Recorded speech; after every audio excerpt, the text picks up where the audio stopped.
सामान्य वर्षा भुशुड़ा 25 कोटी टंकार निर्माणाधीन गार्डवाल। गंजाम कंधमाल को संजोग करुथिबा कलिंग घाटीर प्रशस्तीकरण कार्य चली।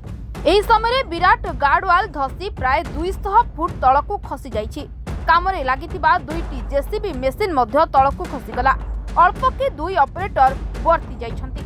25 कोटी टंकार प्रकल्प कार्य चलिथिबा बेले यह द्वितीय थर धसीछि। सामान्य वर्षा परे एते बड़ धसई होई जिबाकु नै कार्यर स्थायित्व उपरे उठिला प्रश्न।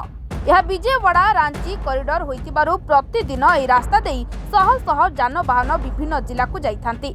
संकीर्ण बुलाणी घाटी रास्तार एभली घटना घटिथिबारु भय सृष्टि होइछि।